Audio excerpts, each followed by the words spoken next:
Bien. Bueno, vamos a iniciar entonces con el tema de los gases y primero que todo vamos a ver las características de los gases. Cuando uno habla de un gas, decimos que el gas es un estado de la materia en el cual las moléculas o las partículas de esta sustancia están muy separadas y por eso no existe ningún tipo de fuerza de atracción o de repulsión entre ellas. Eso hace que estas partículas o estas moléculas se encuentren en constante movimiento, ¿no? Pensemos, por ejemplo, en el aire que tenemos alrededor. Cuando uno habla de las moléculas que forman el aire, todas las partículas que están ahí mezcladas, entonces sabemos que están en constante movimiento y entre ellas hay poca fuerza de atracción y de repulsión.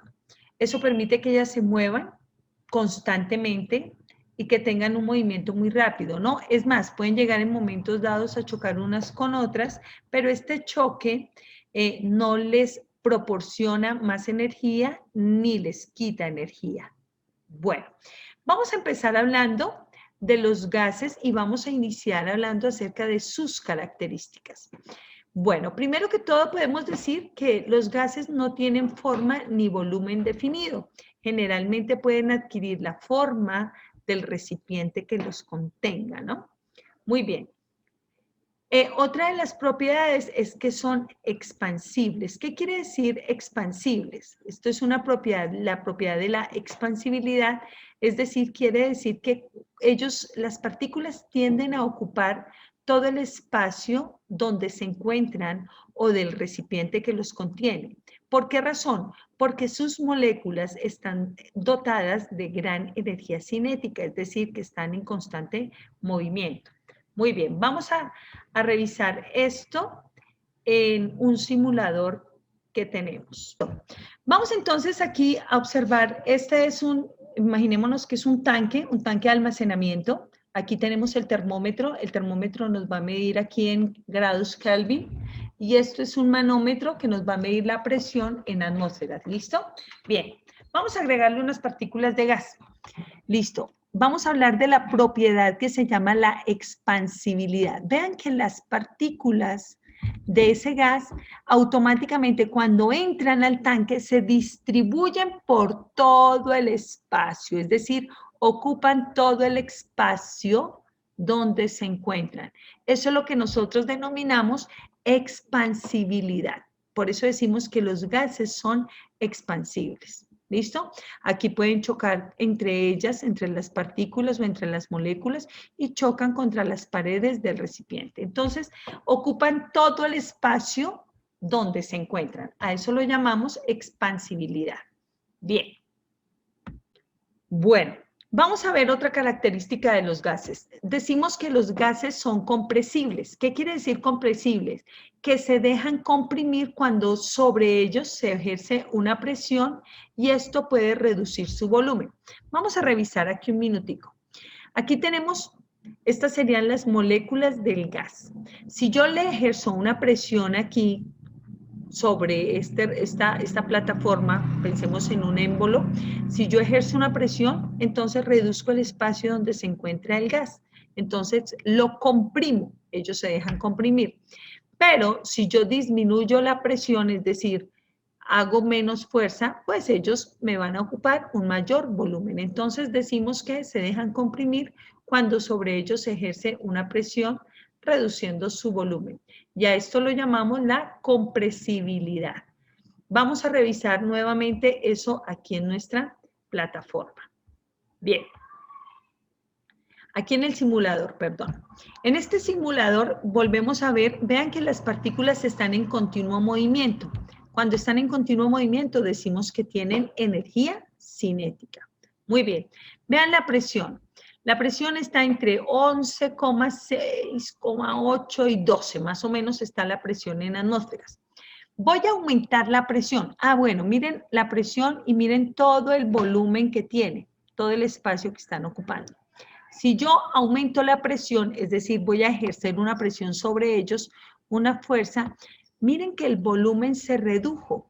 Miren, la presión pasó de 11 a 15,5,6 más o menos de presión. ¿Listo? Muy bien. Y el volumen disminuyó. Voy a aumentarle la presión. Si yo llego y le aumento la presión, su volumen se reduce más. Mire, la presión pasó a 20, 21 atmósferas y el espacio que ocupan disminuye. Entonces, se dejan comprimir los gases. Vamos a hacer el proceso contrario. Es decir, voy a disminuir la presión. Aquí está en 20, 21 atmósferas. Voy a disminuir la presión.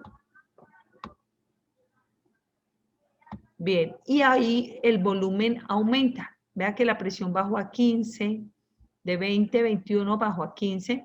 Voy a disminuirle otra vez la presión y vean que tengo más volumen y la presión ya está en 11, 12 más o menos. Entonces, esa es la otra propiedad. Muy bien. Vamos a revisar entonces otras características de los gases. Bien. Bueno, en ese caso ya hablamos de la compresibilidad y vamos a ver lo que ocurre cuando aumentamos la temperatura. Si yo tomo un gas y le aumento la temperatura, su volumen puede aumentar. Aumenta la velocidad y la energía cinética de sus partículas y por ende aumenta su presión. Vamos a revisar esto nuevamente aquí en nuestro simulador. Listo, nuevamente tenemos nuestro gas. Muy bien. Aquí tenemos las partículas en estado gaseoso y vamos a aumentarle la temperatura. Quiero que observen acá, miren el termómetro está en 300 grados Kelvin y la presión decimos que más o menos está entre 11 y 12 atmósferas. Vamos a aumentarle la temperatura. Miren cómo se mueven las partículas, cuál es la energía cinética o movimiento, la velocidad de sus partículas. Muy bien. Si yo llego y aumento la temperatura, miren que la temperatura ya subió a 379 Kelvin y la presión está aumentando a 15, 16 atmósferas. Voy a aumentar la presión. Entonces, cuando yo aumento la temperatura, vean que la temperatura ya va en 700, en 800 Kelvin y la presión ya va en 34 a 35. Y vean cómo se mueven las partículas de rápido. Es decir, al aumentar la temperatura, aumenta la velocidad de las partículas, es decir, aumenta su energía cinética, aumentó la temperatura, aumentó la presión. Y resulta que aquí, observen acá, las partículas chocan contra las paredes del recipiente. Cuando chocan contra las paredes del recipiente, empezamos a hablar de que están ejerciendo una presión sobre el tanque.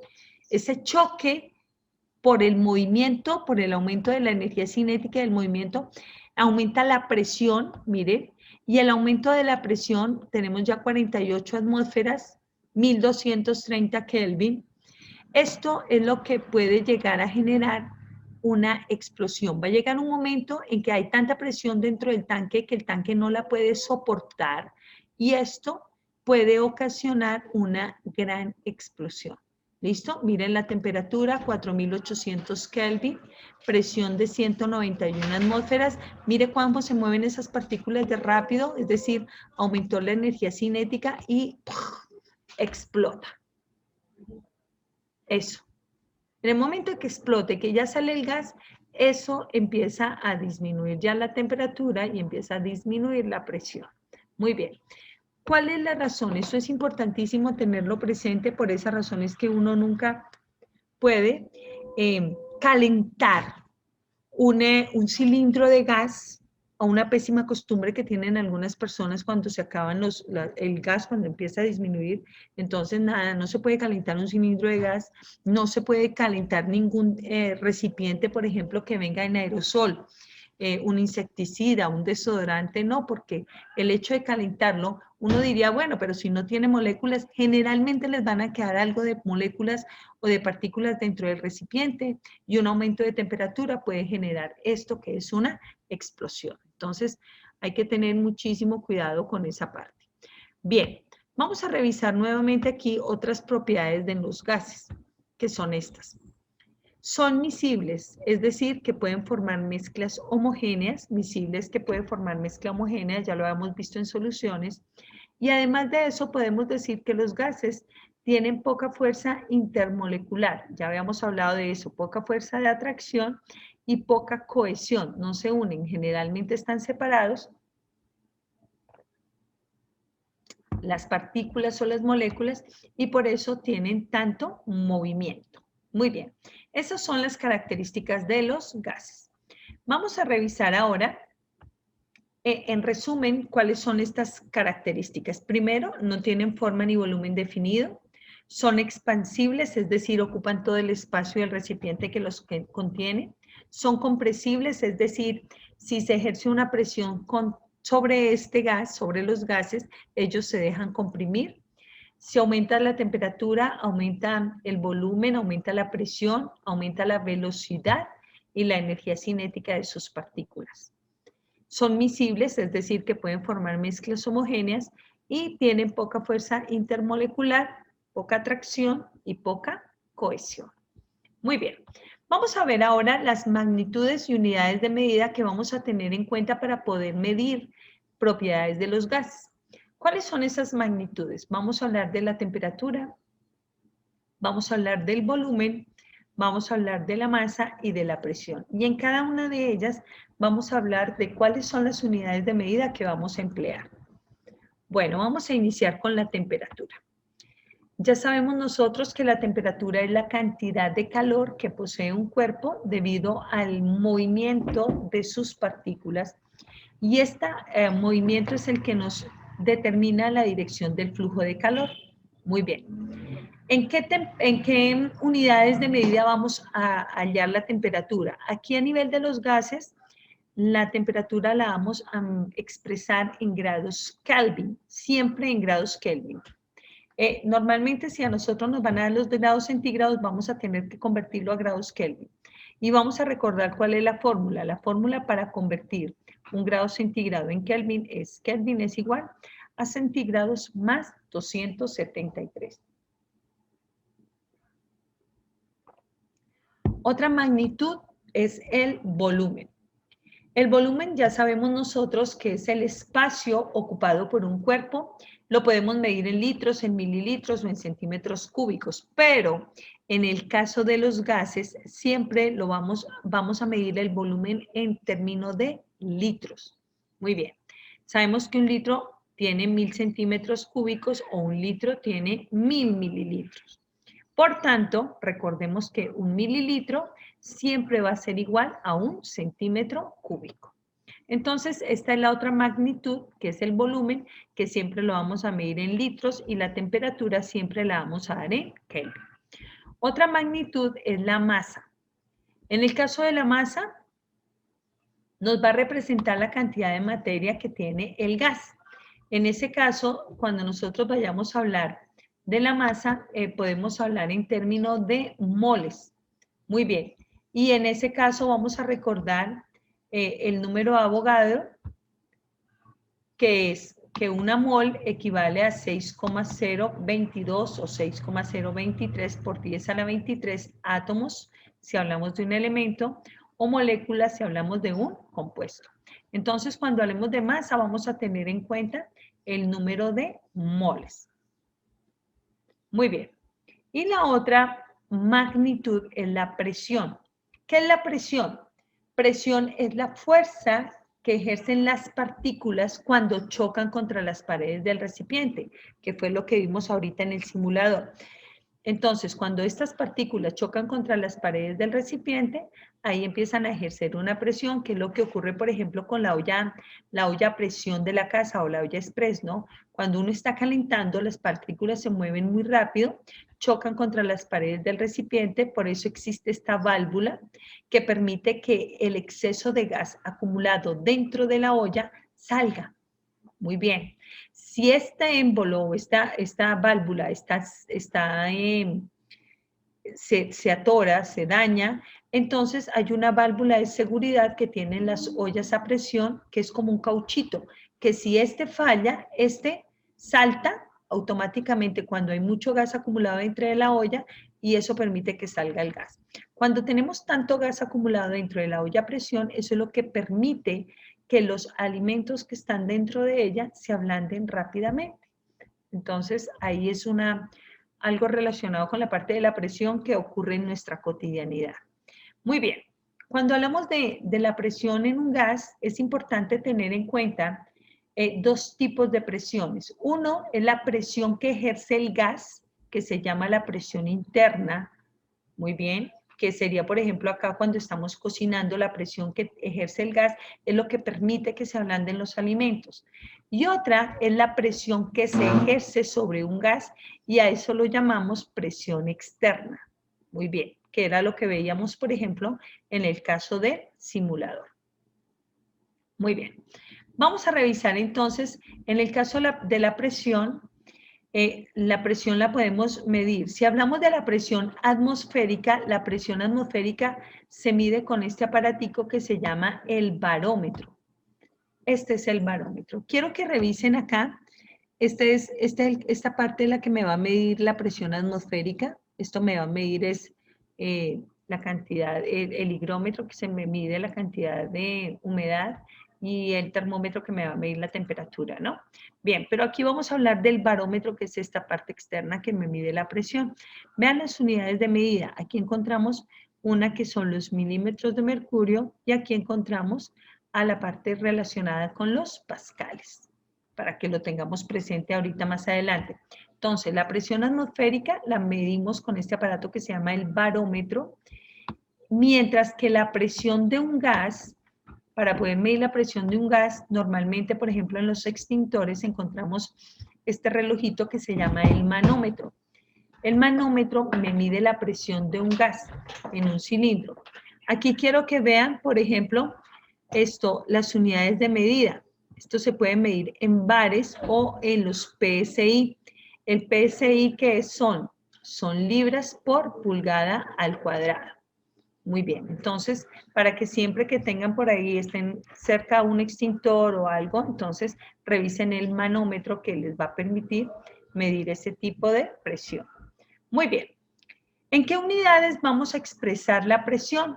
La presión la vamos a expresar siempre en atmósferas que lo representamos como ATM. Sin embargo, de pronto en algunos ejercicios o en algunos textos, ustedes van a encontrar otras unidades de medida como lo vimos con anterioridad. Unos son los Torricelli, que lo representamos como los TOR. Otros son los milímetros de mercurio, que es mmHg, lo representamos como que son milímetros de Hg de mercurio. Otras unidades de medida son los centímetros de mercurio, que es cm/Hg. Otras unidades de medida son los pascales, que lo representamos como un PDA. Los kilopascales, que lo representamos como un kDPa, ese es el símbolo de los kilopascales. Los bares, que lo representamos como los bar, o los PSI, que como les había dicho, es libra por pulgada cuadrada. Estas son las siglas en inglés. Libras es pounds y pulgada es inch, entonces por eso el símbolo es PSI. Muy bien. Vamos a ver aquí la equivalencia de una atmósfera. En una atmósfera hay 760 milímetros de mercurio, en una atmósfera hay 76 centímetros de mercurio, en una atmósfera podemos decir que encontramos 760 torricelli, en una atmósfera hay 101,325 kilopascales, en una atmósfera hay 101.325 pascales o newton por metro cuadrado, en una atmósfera hay 1,01325 bares o kilogramo por centímetro al cuadrado, y en una atmósfera hay 14,7 PSI o libras fuerza por pulgada al cuadrado. Muy bien. Vamos a revisar entonces esta parte que es importante tener en cuenta. ¿Por qué los torricelli? ¿Por qué los milímetros de mercurio? ¿Y por qué los centímetros de mercurio?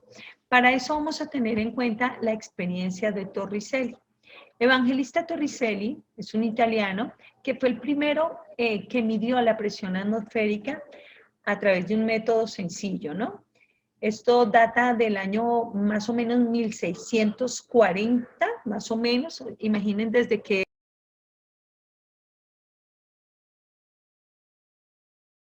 Ay, qué pena con ustedes, pero se me volvió a caer la la llamada. Bueno, vamos a revisar nuevamente lo de Torricelli. Regálenme un segundito y les comparto la pantalla nuevamente.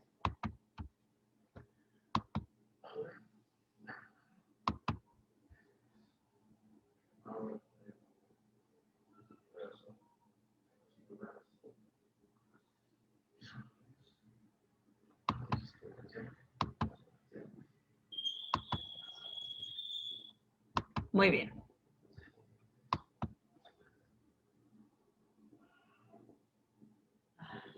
Bien, entonces vamos a hablar aquí de la experiencia de Torricelli. Les decía que Evangelista Torricelli fue el primero en medir la presión atmosférica y él la midió a través de una forma muy sencilla que es la siguiente. Entonces aquí él toma un tubo, imaginen ustedes un tubo, puede ser de 1 metro, que tiene 1000 milímetros o 100 centímetros cúbicos, y dentro de este tubo él fue... Dentro de este tubo colocó mercurio. No olvidemos que el mercurio es el único metal que a temperatura ambiente está en estado líquido. Entonces lo llenó hasta el borde con mercurio. Muy bien. Aquí prácticamente. Y en el momento en que terminó de llenar todo este tubo, colocó otro recipiente con mercurio también. Este recipiente también tenía aquí mercurio. Y en ese caso, ¿qué ocurrió? Él tomó el tubo, este tubito que tenía el mercurio, y lo colocó en forma invertida dentro de este que tenía mercurio también. Pero ocurrió algo particular. Cuando él coloca el tubo de ensayo en forma invertida dentro de este contenedor, resulta que aquí el tubo estaba completamente lleno y cuando lo coloca en forma invertida, le queda aquí en la parte de arriba un espacio vacío. Él inicialmente pensó que había hecho algo mal, vuelve y repite varias veces la acción y siempre le queda ese espacio vacío. A ese espacio vacío se le conoce como el espacio vacío de Torricelli. Cuando él realiza la experiencia y nota que en repetidas ocasiones le ocurre lo mismo, porque entonces se da cuenta de que él no está haciendo las cosas mal, entonces se le ocurrió medir la distancia que había entre este punto hasta donde llegaba el mercurio y la parte inferior de donde estaba contenido el otro mercurio. Cuando midió esto, notó que tenía 760 milímetros o 76 centímetros. Y repite varias veces el procedimiento y varias veces mide y siempre se repite la misma medida. Entonces, él empieza a analizar y prácticamente concluye lo siguiente. Concluye que para que este espacio le quede vacío debe existir una fuerza externa que actúa directamente sobre él, sobre este mercurio, y esa fuerza que actúa es a la que nosotros conocemos en la actualidad como la presión atmosférica. Entonces, es el primero en medir la presión atmosférica a través de este método, ¿no? Entonces, esa presión es la que hace que este líquido empiece a bajar prácticamente. Entonces, eso es lo que conocemos como la presión atmosférica. Si nosotros revisamos un minutico, notamos algo importante acá. Vean la medida, 700 milímetros, 760 milímetros de mercurio, que es lo que nosotros veíamos aquí en una unidad del en las unidades 760 milímetros de mercurio o 76 centímetros de mercurio o 760 Torricelli. De ahí es donde se deduce esto. Vamos a revisar ahora esto en un video a nivel de laboratorio trabajando con la experiencia de Torricelli. Bien, vamos entonces acá a observarlo. Aquí vamos a ver entonces, como les decía, Evangelista Torricelli es un italiano que nace en 1608 y muere en 1647. Aquí tenemos entonces el mercurio líquido. Aquí se está virtiendo el mercurio líquido aquí en esta experiencia dentro de este tubo. Bien, hasta el borde. Luego se va a llenar este contenedor también con mercurio en estado líquido para poder colocar dentro de este contenedor ese tubo en forma invertida. para repetir la experiencia de Torricelli. Entonces vean el mercurio en estado líquido, muy bien, y luego se procede a hacer el montaje del laboratorio. Muy bien, entonces aquí se tiene el recipiente que tiene el mercurio y aquí se coloca en forma invertida, es lo que está haciendo aquí el señor del laboratorio, colocando en forma invertida el tubo que contiene el mercurio. Muy bien, y lo fija. En el momento de colocarlo, entonces, ahorita vamos a observar qué ocurre con el mercurio. Aquí tenemos mercurio, el tubo que contiene el mercurio, y aquí en la parte superior vamos a notar ahora el espacio vacío de Torricelli. Véanlo acá. Este es todo el espacio vacío de Torricelli. Queda vacío, ya sabemos que por acción de la presión atmosférica.